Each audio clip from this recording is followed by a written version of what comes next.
आज के इस पाठ पर कुछ बोलने से पहले पाठ के अनुसार एक घटना सुन लीजिए। और यह घटना आज की नहीं है। कैलाश के उत्तुंग शिखर पर भगवान शिव को एकांत में बैठे देखकर मैया पार्वती जी ने बहुत सुंदर प्रश्न पूछे हैं। कहा, प्रभु, कलयुग के प्राणी के पास धन भी कम है, शक्ति भी कम है और अल्पायु है, और बहुत से देवी देवताओं स्थिति में हैं। तो स्वामी, मैया पार्वती जी पूछ रहे हैं, तो स्वामी, मैं जानना चाहती हूँ कि कम समय में ही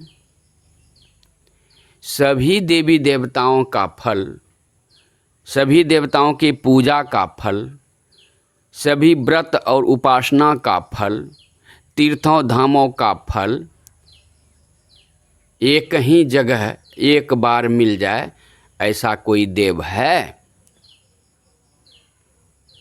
तब भगवान शिव गंभीर मुद्रा में बोले, देवी, ऐसा देव है जिसकी पूजा से, जिसकी सेवा भक्ति से समस्त तीर्थों का फल, समस्त देवी देवताओं का पूजा का फल और व्रत उपासना का फल एक ही बार में मिल जाता है। मैया पार्वती जी बोले, प्रभु, मैं वही जानना चाहती हूँ। तब भगवान शिव देखे, इस चर्चा का नाम ही है शिव चर्चा, यानी कि शिव जी ने जो चर्चा किए हैं। तब भगवान शिव बोले, देवी, काली दुर्गा कमला भुवना, देवी देवा बगला पूर्णा, श्री मातंगी धुमावती तारा, नो गुरौर अधिकम, नो गुरौर अधिकम। मत्स्य कूर्म बराह नरहरि, वामन चरितम नारायण चरित्रम, नो गुरौर अधिक, नो गुरौर अधिक। व्रत त्योहार सकल उपासनम, 10 अवतार वेद विधानम, नो गुरौर अधिक, नो गुरौर अधिक। काशी गंगा कांची द्वारिका, माया अयोध्या अवंतिका मथुरा, नो गुरौर अधिकम, नो गुरौर अधिकम। गंगा काशी कांची मथुरा आदि जो कहा, उसके बाद कितना सुंदर बोले हैं, तुलसी सेवा, हरिहर भक्ति, गंगा सागर जीवन मुक्ति। पहले तो क्या बोले? गंगा काशी कांची द्वारिका माया अयोध्या पुरी मथुरा अवंतिका, यमुना सेवा पुष्कर तीर्थम, नो गुरौर अधिकम, नो गुरौर अधिकम। तब बोले हैं तुलसी सेवा, हरिहर भक्ति, गंगा सागर संगम मुक्ति, नो गुरौर अधिकम, नो गुरौर अधिकम, नो गुरौर अधिकम। हे देवी, गुरु की सेवा भक्ति से, गुरु की पूजा से बढ़कर ना कोई देवी देवता है की पूजा है, ना कोई तीर्थ सेवन है, ना व्रत और उपासना है। सब का सार गुरु भक्ति में है। यही बात एक बार ब्रह्मा जी पूछे थे।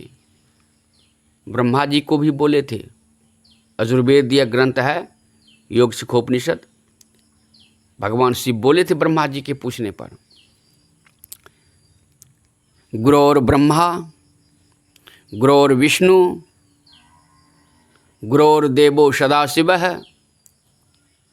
गुरु साक्षात पर ब्रह्म, नो गुरौर अधिक कश्चिन त्रिषु लोकेषु विद्यते। ब्रह्मा जी के पूछने पर बोले हैं, गुरौर ब्रह्मा, गुरौर विष्णु, गुरौर देवो सदाशिवः, नो गुरौर अधिक कश्चिन त्रिषु लोकेषु विद्यते। तीनों लोक में गुरु से बढ़कर कुछ भी नहीं है।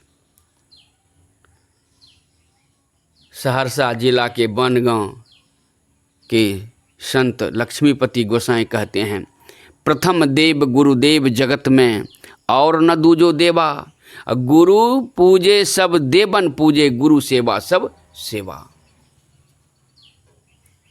गुरु महाराज कहते हैं, देवी देव समस्त पूरन ब्रह्म परम प्रभु, गुरु में करें निवास, कहते हैं संत। और क्या कहेंगे, गुरु बिन सब अंधकार सूर्य चंद्र तारणम, बगैर गुरु का इस संसार में कुछ भी नहीं कर सकते हैं। कुछ भी काम यदि कर रहे हैं तो गुरु से सीख कर ही कर रहे हैं। परमेश्वर से गुरु बरे, गावें वेद पुराण, सहजो हरि के भक्ति हैं, गुरु के घर भगवान। गुरु महिमा पर और क्या बोलूं। गोस्वामी जी तो कहते हैं, कृपा सिंधु नर रूप हरि, ऐसे गुरु के चरणों को छोड़ करके, गुरु की भक्ति को छोड़ करके यदि कहीं भी भटकते हैं, उसको कल्याण नहीं है। इसीलिए तो गीता में भगवान श्री कृष्ण बोले हैं, यदि कोई आत्म कल्याण चाहे तो गुरु के चरणों में जाना पड़ेगा। तद्विधि प्रणिपातेन परिप्रश्नेन सेव्या उपदेशन्ति ते ज्ञानं ज्ञानिनस् तत्वदर्शिनः। अर्जुन, किसी तत्वदर्शी गुरु के पास जाओ और उनकी सेवा भक्ति से प्रसन्न करके उनसे तत्वज्ञान का उपदेश लो और तब साधन करो, तब जीवन में वो लाभ होगा। इसीलिए भगवान शिव मैया पार्वती जी के पूछने पर जो उत्तुंग शिखर पर बैठ करके ये जो गुरु भक्ति के विषय में भक्तों की कल्याण के लिए चर्चा किए हैं, यही है असली शिव चर्चा। और भी आगे प्रसंग है, आप लोग सुनेंगे, लेकिन जो श्रद्धा और विश्वास से गुरु की सेवा करते हैं, श्रद्धावान लभते ज्ञानं, भगवान कृष्ण बोले हैं, तत्परा शयतान्द्रिय, तत्पर भी होना चाहिए, संयमी होना चाहिए, इंद्रियों का शमन होना चाहिए, संयम, तब जाकर के जीवन में लाभ मिलता है।